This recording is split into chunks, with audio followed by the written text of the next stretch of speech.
Wizardry 7 is the definition of an old-school dungeon crawler RPG. A massive world and sprawling story that could fill a novel. Character creation and systems that require a 100-page manual to understand. And a game length that would be intimidating to even the most hardcore of role-playing enthusiasts. The game boasted a wild difficulty, bordering on unfair at times. Labyrinthine dungeon design, and some of the most confusing puzzles, riddles, and NPC interactions I have ever encountered. This game made you work for the privilege of experiencing its world. But despite that somewhat mixed statement, the game was insanely addictive. From the first moments I booted it up, I was hungry for knowledge to maximize my party and conquer the world of Guardia. I was thinking of the game when I wasn't even playing, eking out any spare moments I had to pop into the game world and conquer one more dungeon,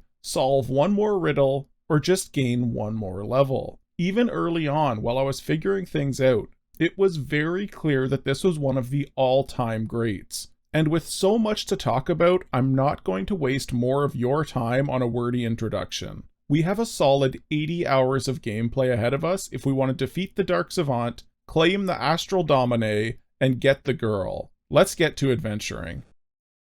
Much like Wizards and Warriors that I reviewed previously, the system for character progression here is likely the game's biggest positive, and one of, if not the most enjoyable character development systems of any game I have ever played. Even compared to Wizards and Warriors, which is years newer and based on the same principles, this system feels more intuitive and fleshed out.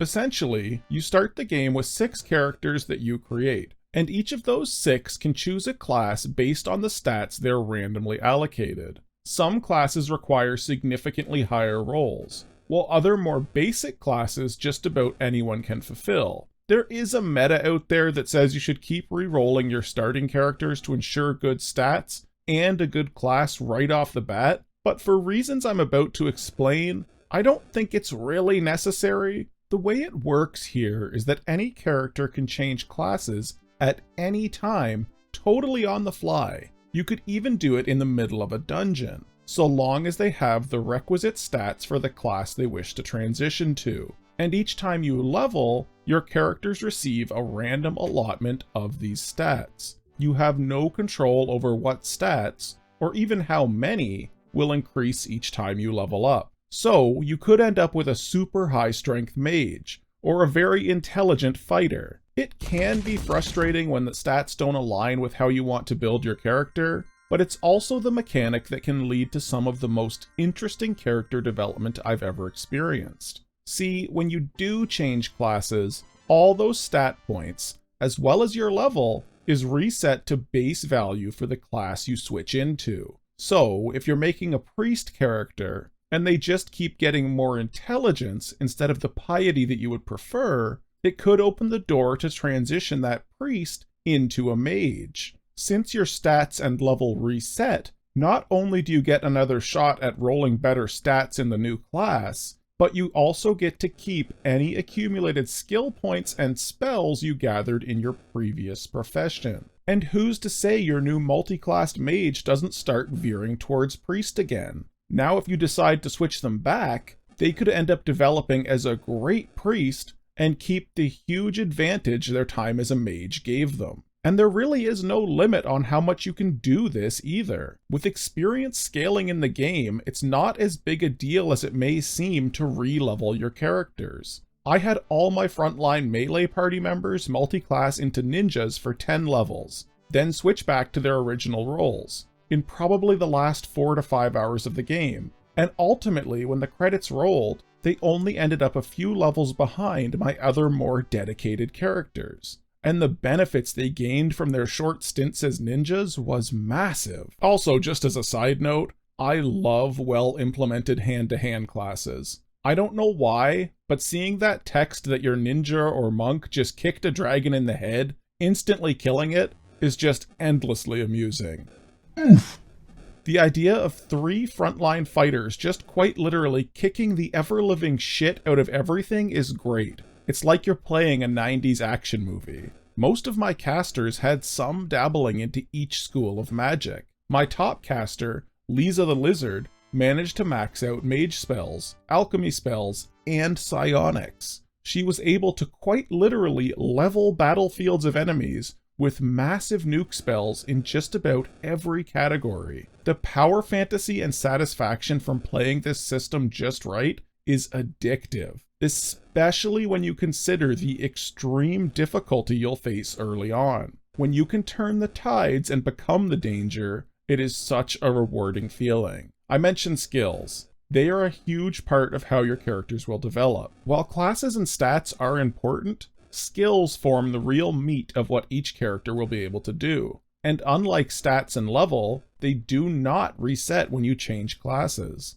When you level, you get a few skill points to distribute as you see fit, divided into 4 categories: weaponry, physical, academia, and personal. Weaponry and physical skills could develop through use once learned, while academia and personal would need dedicated points to level up. What skills any character is able to learn is based on the class role they are currently fulfilling. So for example, a thief will be able to put points into lockpicking, called skullduggery in this game, which is awesome, whereas a priest would not. However, once you do have points in a skill, you can continue leveling it at your leisure, regardless of if you switch roles later. So, using that thief example again, if they decide to turn over a new leaf as a priest, they would gain all the benefits of the priest spellbook and skill set, but still retain the ability to pick locks and train that skill higher, in addition to any other thieving skills they may have picked up. It made for some really cool multi-classing benefits to quickly dip into a new class,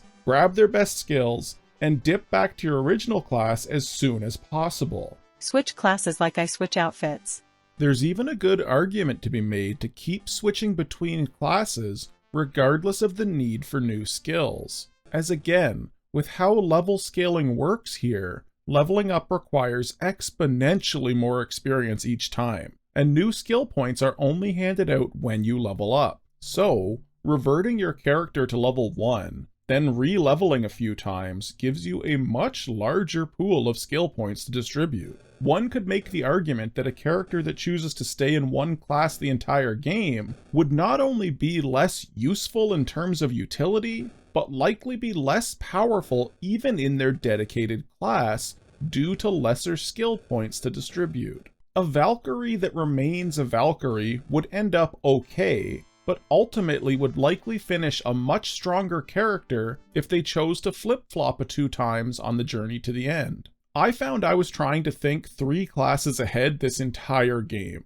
and while that may sound kind of tiring, I personally found it to be so rewarding and engaging. I had such an investment in all my characters throughout the entire game, even into the closing hours thinking if I could justify just one more swap. But what do we even build our characters for in an RPG? The combat, of course. And the combat in Wizardry 7 was pretty good, with a few caveats. This game is not for the faint of heart or short of patience. The game is difficult, and the combat in particular is highly RNG dependent and downright unfair at points. The way you'll encounter combat is in one of a few ways. There are preset locations where you're guaranteed to be attacked, random chance encounters, and being attacked in your sleep. You don't have the foresight of other games like Might and Magic. When and where combat will start will pretty much always come as a surprise. Once engaged, you would face enemies in combat groups, and how these groups break down is often totally random. So you could face 4 enemies all in one cluster, or face 4 enemies each in their own group, or one of hundreds of variations of that. Why this matters is due to party positioning, target selection, and AoE function. When you attack in combat, you generally pick only one group to attack, and if that group were to be defeated while others still stand, your party members would not be smart enough to swap to attacking different groups. So for example, let's say you're in combat with 2 groups of enemies. If you focus all your attacks on the first group, and it dies from your first couple attacks, the rest of your attacks will hit nothing, as they were all aimed at the now dead group. This leaves the remaining groups free to avenge their fallen allies. This extended to spellcasting as well. So if your melee fighters get in the first hit, wiping out the group, your spellcasters would still try to cast any queued up magic, wasting valuable mana points and stamina aiming at nothing. There were a few spells designed to level entire battlefields, hitting all groups of enemies, but these spells were often prohibitively expensive, and regaining mana was a bit of a chore, as I'll discuss in a minute. So you really can't just be laying down massive nuclear blasts on every single encounter. Adding to the tactical complexity, only your front 3 characters could attack in melee, unless they had a long weapon like a staff or a halberd. Similarly, they could only reach the front 2 ranks of your enemies, so if a tough enemy is 4 ranks deep in the enemy file, you better hope your casters and ranged can handle it. To add to the difficulty, while this same rule applied to the enemies fighting you, most would have abilities allowing them to reach back and do damage directly to your very likely squishier rear rank. Multiclassing is important to add some tankiness to those rear members. They are often only marginally safer being in the back file. There was a good deal of strategy involved in the combat, and realistically a need to know the capabilities of your party as well as the capabilities of your enemies. Knowing that your samurai can handle the front rank on their own and dedicating your casters to the rear ranks before the first blow is even struck is crucial. It's not uncommon to encounter fights against double digits of enemies, so that first turn can be really important. Failing to take down crucial targets fast, or simply allowing too many fodder enemies to survive your opening salvo can see your party overwhelmed quickly. To add yet another layer of challenge to this entire system is the many status effects in the game. There are more than I can name. Disease, insanity, nausea, stone, poison, paralysis, and more, all devastating in their own ways, and each requiring a different spell to cure. You need to prioritize spells to cure these ailments first thing, or you will not last long. Most will render your affected characters combat ineffective, and while most effects will run out on their own, the time to do so is prohibitively long, especially when the effects are cast at higher levels. You're likely to be attacked again before anything can run out itself. In a sort of wild but humorous twist, even dying doesn't remove these status effects. You can have a character die by poison, be resurrected, still be poisoned, and then die again. Absolutely brutal. Not that you want to be using resurrection anyway. Getting the spell to revive dead characters is actually not that difficult, and you'll probably have it if you make a dedicated healer within the first few hours of the game. The problem is, each time you're resurrected, you lose a point of vitality, permanently. Not a single hit point, an entire stat point. Honestly, if your characters die,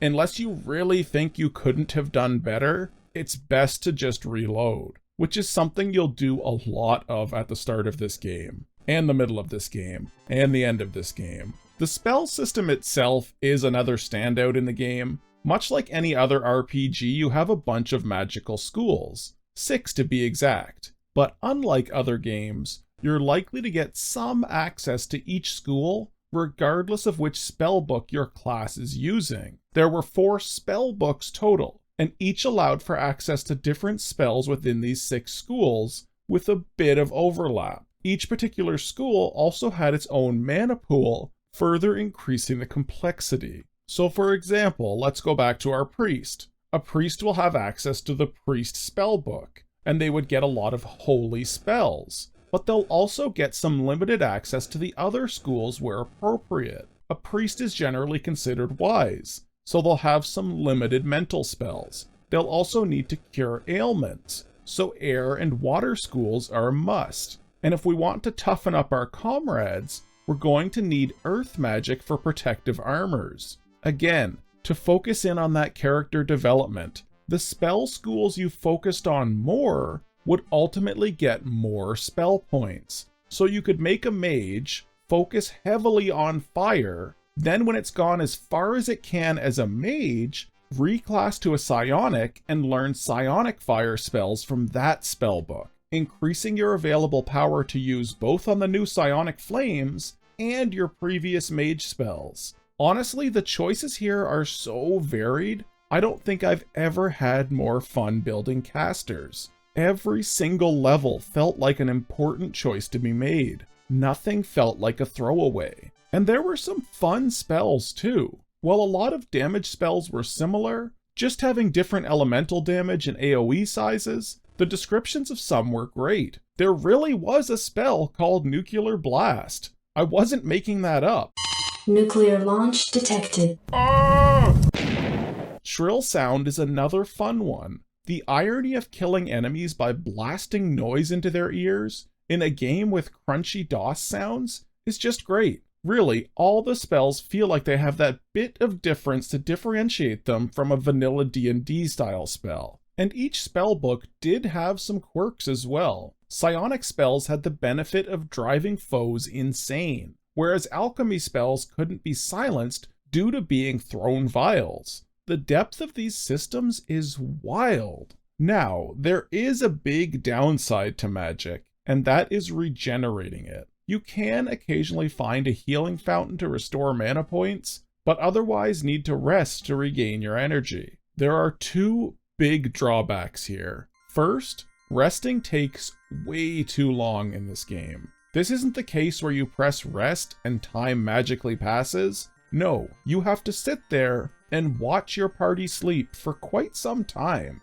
and it would take more than one rest to restore all your mana, getting worse as you gain more magical power. You could be sitting for several minutes real time if you want to recover to full. Add in that health doesn't naturally recover when you rest, so resting, then casting your heals, then resting again was common. This game is great, but it has a massive amount of downtime, especially considering how much combat is in this game. The second, and sort of bigger downside to resting, is that you can be attacked at any time. Not only are these surprise attacks likely to cost you the mana that you were trying to regain, but during an attack, party members wouldn't necessarily wake up. This is also RNG based. More than once I would be resting to recover, get attacked where only one party member awakens, then get wiped out by the overwhelming odds. Save scumming is your friend, unfortunately. Apparently there is actually an age stat for your characters here as well. I couldn't find it, but I have to imagine each of my characters were eligible for the seniors discount at Denny's by the time I finished. Let's switch gears here a bit and talk about the sound. The music is extremely limited to the point of almost not existing. There was a little bit at the start, and then almost nothing until the very end of the game. I won't spoil the music here for that part, but it sort of bummed me out, because adding that little bit of music at the end made the scene 1,000 times more powerful. This is an awesome and often atmospheric game. Having proper musical accompaniment, or even just a bit of ambience throughout, really could have elevated the experience. The things we lose with limited disk space. There is a jingle that plays each time you either step into combat or into dialogue with an NPC. And while I started out the game sort of enjoying it, I found it got extremely tiresome by the end. It's likely you'll engage in hundreds, if not thousands, of encounters from the start to the end of this game. There is exactly one jingle that plays each time. It starts to become maddening towards the end.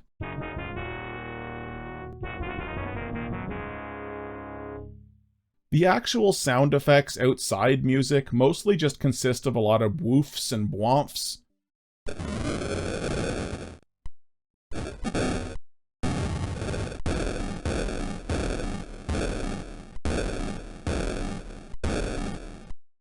None of it is really great, but to its credit, it is all sufficiently DOSy and gives that little nostalgia kick. It at least didn't feel grating or intrusive at any point, just a tad boring. A big flaw this game does have is one I've talked about a lot, especially in my Eye of the Beholder series, and that is navigation. If there's one thing I can say I really dislike in this game, it's the navigation. You move on a grid map, as is the norm for these dungeon crawlers, but despite that, the navigation was really difficult compared to others for a few reasons. Is one reason that you have the navigational skills of a potato?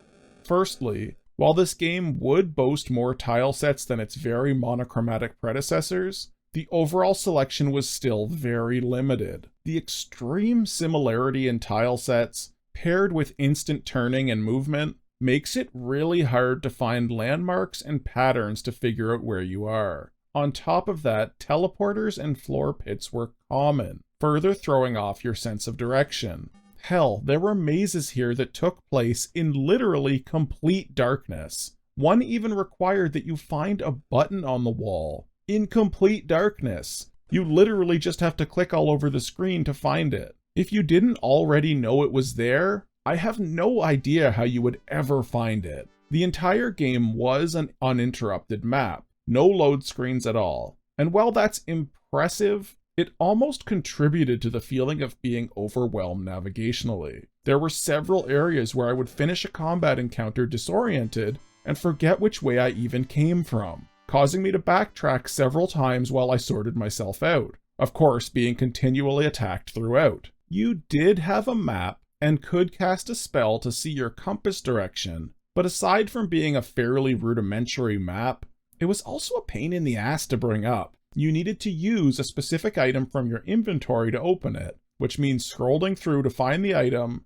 getting a vague idea where you are, walking a few steps, then opening it again to get another peek. It was tedious to the point that I actually usually just tried to fumble through without it. I honestly feel, similar to Eye of the Beholder, a proper auto map would make this game 1,000 times more accessible. On top of mapping woes, even if you can get your bearings, knowing what you're supposed to be doing or where you should be going is especially vague here. These games are always a touch confusing in that regard, but I felt I quite literally never understood where I was supposed to be going or what I was supposed to be accomplishing. Outside the vague direction to find the Astral Domine, this game did almost nothing to guide the player. You'll come across NPCs throughout who sometimes are actually competition for the Domine, but I never found any really did much to guide me at all. If anything, I felt like they all spoke in riddles,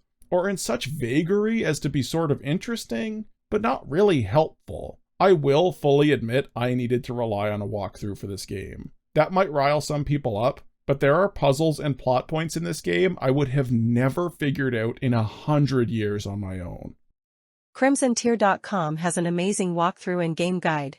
Quite often this game would have you find some innocuous object that wouldn't be required for dozens of game hours, and often be used in some inexplicable moon logic sort of way. Like there's a bonsai tree you find in one of the first dungeons. It is used significantly later on in a random spot in the woods to turn it into a treant. That treant then opens a secret path in a totally separate area of the woods. How would I ever know any of that? And with the limited inventory space in the game, it's just as likely I would have dropped the tree and forgot it existed at all. There's another common theme here of finding maps that give hints to puzzles, but even if you could decipher the frankly cryptic hints they give, knowing what puzzle they're even trying to help you with is an exercise in pure confusion. That's if you can even get the maps. They get stolen by NPCs at random if you don't find them quick enough. You can get them back, but even that requires tracking down random NPCs in a massive game world. And the NPCs wander, they don't stay put. Anyone who has conquered this game without the assistance of a walkthrough truly has my respect. Oh, and the game uses a text parser system, wherein you need to actually type specific words to NPCs to progress things. No prompts whatsoever. If you glazed over a word you were supposed to memorize 6 hours ago, sucks to be you. You're never going to hear it again. I can't even maintain a conversation in real life. There's no way I'm going to be able to figure it out here.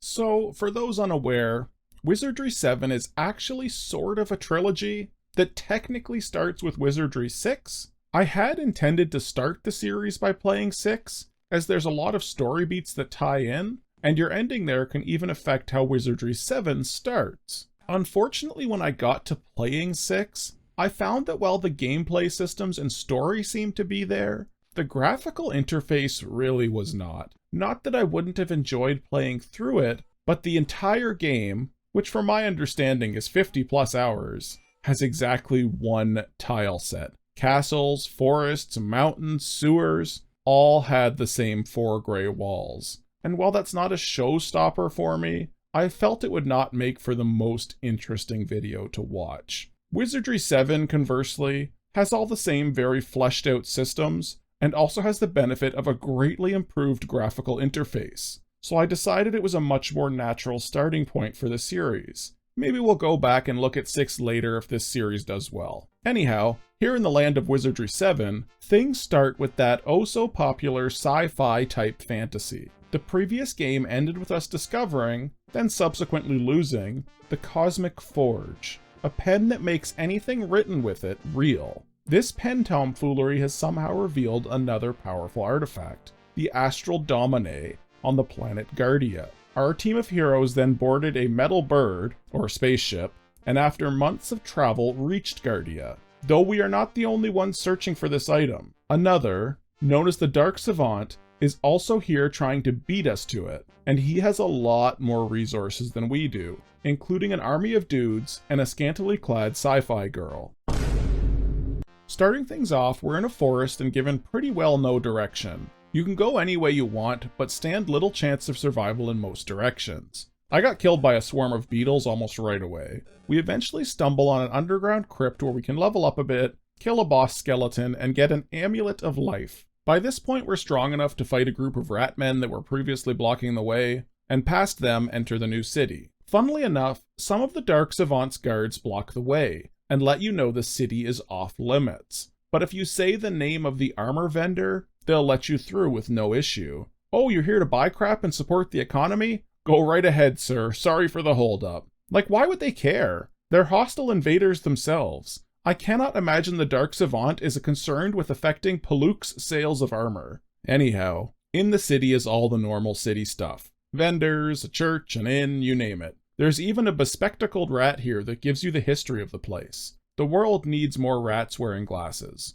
The gist of things is that a city once existed here where all the races existed in peace, but over time that fell apart and everyone sort of moved on. Then, a super advanced race, the Hagardi, showed up and offered new and wondrous technology for the cost of everyone moving in together again. So they built this new city on top of the old. Then the advanced people just vanished, and once again the city is beginning to fall apart. I love a good crumbling society story. The Ratman is kind enough to give us a key to the old city, and we head below for some exploring. It's not a huge area, but we can find a map here that's going to be needed later. Heading back into the city proper, there's a Savant jail that we decide to take down, and in doing so free a Gorn captain. The Gorn are a sort of Eastern-influenced orc race. Super cool and unique. He wants us to take a message to his king. Heading into the woods, we find the Gorn castle is underground. Another dungeon. Most notable for a part where you fall in a hole and can't get out until you beat a boss on the next floor.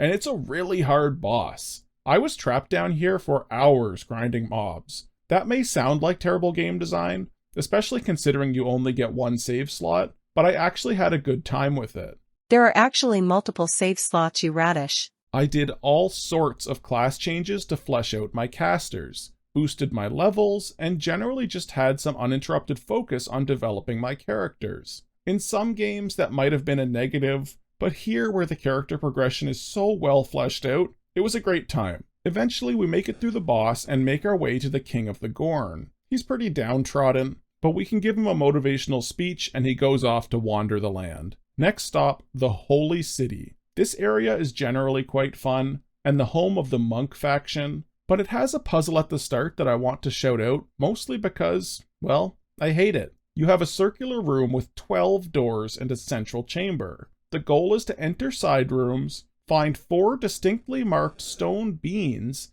then take those to the 4 corner rooms and put them in bean holders. Once done, you need to pull the lever in the middle. The problem is there is no logical placement for these beans. Every time you get it wrong, you're dumped into a dungeon and have to fight your way out, relocate all 4 beans, and try again. It's very tedious. I actually got it on my 3rd try, but that was just pure luck. According to our new AI overlords, there are 24 possible combos to choose from. Wild stuff. Anyhow, with that done, there are some swimming bits, a puzzle where we have to place coins in urns, and then we enter the Undercity. This is a huge maze that ends with a big boss fight against skeletons. Actually, there are 2 boss fights in here.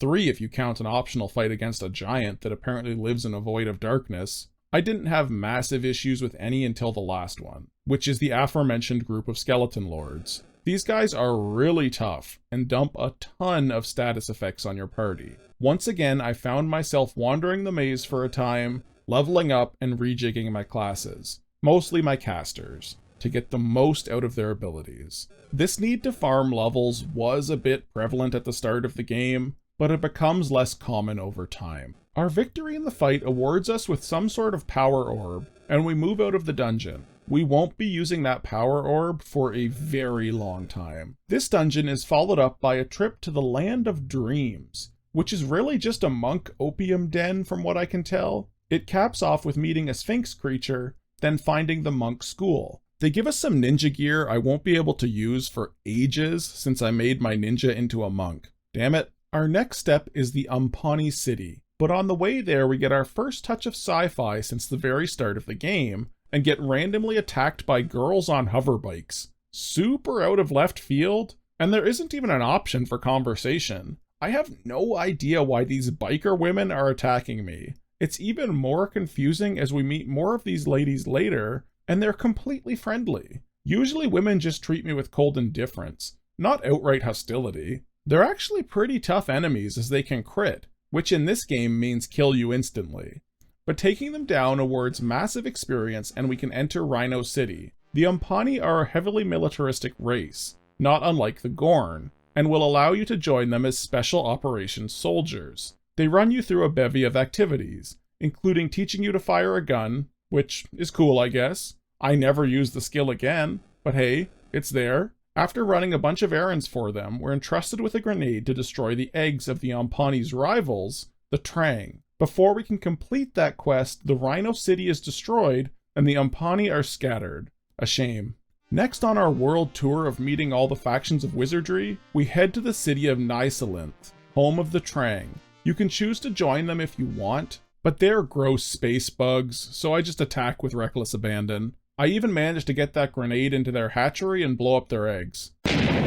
Suck it, space bugs. We don't like the Zerg around here. Next up is Dionysus, Tower of the Dane and probably the longest dungeon in the game. This one involves climbing the tower, completing ever-increasingly difficult tests, with the final goal to be joining their leader, the Magnadane, at the top. One portion in the middle sees us defeating a psychic beast in a blackened maze, then spending a good amount of time in meditation. Here's your gamer tip. Meditate here over and over for as long as your sanity will allow. Each successful meditation will raise your mind control skill, which passively makes your characters resistant to mental and sleep magics. It's super useful late game and only costs you some time. We reach the lair of the Magnadane, and he sends us on a quest to vanquish some demon or another, promising us concubines, drugs, and other earthly pleasures if we succeed. Unfortunately, this guy is a bit of an asshat, and despite vanquishing the demon successfully, he just tries to kill us.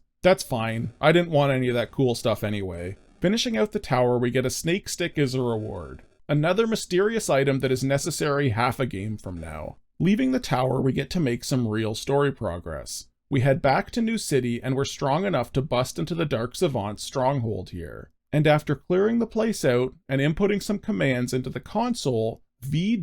shows up. She is the Dark Savant's accomplice, but reveals that she no longer believes in his cause, stating his lust for power and the Astral Domine has driven him quite insane. The Savant himself then shows up and tosses Domina into a nearby cell and vanishes. We can bust her out of the cell and she offers to help us instead. She gives us a communicator and tells us to let her know when we find a ship and the Domine. I don't know if we should trust her this readily, but a cyberpunk space girlfriend is too enticing an offer to pass up. Moving on from here, we continue our faction tour with the Ratkin Ruins and Funhouse. We get to join the Thieves Guild, then complete a series of puzzles involving weights, seesaws, rubber bands, and feather potions. It's all very dramatic and ends in a big water slide. We bust out of the ruins and find ourselves in the mountains. Lots of climbing up and down here, and even a cave full of giants minding their own business living on the outskirts of society.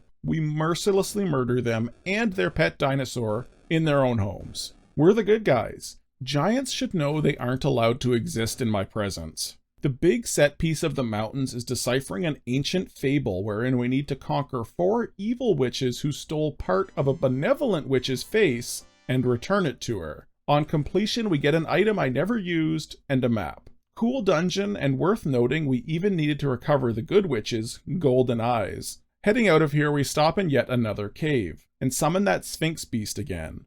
Only this time, she isn't an opium-fueled illusion. She gives us a riddle, then makes us a pride-friendly bridge to cross. We grab another item for later and continue back to New City for the last time. We now have enough random items to enter an inconspicuous building that houses a riddle. Solving the riddle reveals a hidden boat. We can use that orb we got like 10 years ago at this point to activate the boat. Time to do some sailing. This part is sort of fun, but man, the enemy spawns here are insane. Expect to be attacked by about 30 fish every 2 squares. It's tedious, but it is great for leveling. Crossing over the Sea of Sorrows, we can find a mountain obscured by fog. Braving our way through it, we can enter the Dragon Mountain. Before we reach dry land, we're attacked by a horrifying Kraken beast, a tough boss that can attack 8 times in a single turn. We prevail and move on into the mountain. You can take out a dragon den here for boatloads of experience and some great items.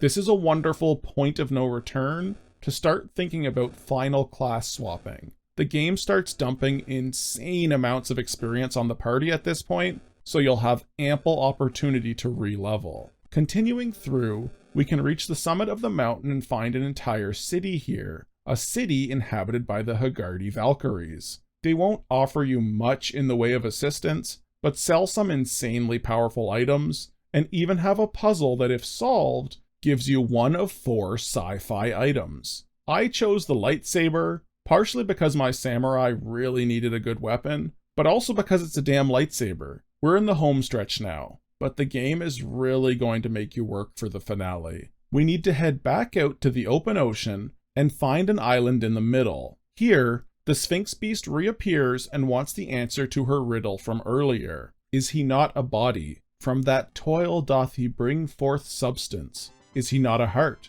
That from anguish doth glean understanding. Is he not a mind? That from chaos dost he wrest order? And is he not yet more than this? That from emptiness doth he harvest creation? Do you know what the answer is? It's man. The answer is man. I don't get it. Maybe I'm bad at riddles. Anyhow, she opens access to the last dungeon and we head in. This one is long, broken into several distinct areas. There's a trap-laden first floor, followed by a mostly optional boss rush on the second floor, then finally what is easily the most confusing teleporter and pit maze in the game. At the end of it all, we claim a Jewel of the Sun, then must backtrack all the way out of the dungeon. No fast travel here. Outside again, we can use the jewel to unlock access to a secret courtyard, and there receive a message from the supposed creator, Funzang. Cool name. He gives us the Locket of the Tomb, then goes silent. We can now return once again to the City of Sky, solve a series of riddles, defeat a mech boss, and finally uncover the Valkyrie's secret, a working spaceship. That's half of what V Domino wanted us to find. Still need to find the Astral Domine. Backtracking yet again, we make our way back into the prior dungeon, now delving deeper than before. There's a switch plate maze, then we finally come to the Chamber of the Astral Domine. Summoning V here as she asked, we find she is able to access the Domine, and it imparts some wisdom onto her. But seconds later, the Dark Savant arrives, saying he knew V was a traitor all along and allowed her to lead him here. Big surprise. This final boss fight isn't what I would call easy, but it wasn't hard either. The Dark Savant brings an army of servants with him, which adds a lot of challenge, but he himself is actually surprisingly squishy, dying after only a few rounds of combat. I beat him on the first try, and I didn't even have any deaths. Afterward, V comes to and we let her know about the ship. She wants to sneak back onto the Dark Savant's ship to retrieve her belongings, and says she'll meet us at the ship in the City of Sky. I'm sure that won't go wrong. After V departs, we scoop up the Astral Domine and backtrack through the dungeon for the third time, return to the City of Sky, and reach our ship. Looks like the Dark Savant isn't quite so dead. He's here with V on the brink of death. He says we can have her and the ship in exchange for the Domine. Oddly, there's no option to just give him another shit-kicking, but we naturally chose to save V. The Savant actually keeps his word and leaves. V comes to and we board the ship. She got a glance of the Astral Domine and states she knows just where the Savant went with it. We take to the skies in pursuit of the next adventure with our newly acquired cyberpunk girlfriend. I think that's as close to a happy ending as you can get in dark fantasy. So, this playthrough has been a long time coming. As much as Wizardry itself stands on the shoulders of giants, the game series is probably at least partially responsible for CRPGs as a whole, introducing and normalizing things we take for granted today. Unfortunately, that doesn't mean the title isn't dated. It lacks a lot in the realm of quality of life. The music is nearly non-existent, and you need to have an imagination for this one. Despite being leagues above Wizardry 6 in presentation, there is still a lot to be desired with the visuals on offer. That's not to say the visuals are bad. What's there is great and memorable, but they are limited in quantity. Despite all this game lacks, I still found it to be one of the more rewarding gaming experiences I've had in some time, and the difficulty of it gave me such a rush when you figured out how to progress, or discovered a new way to morph your characters to trivialize otherwise impossible encounters.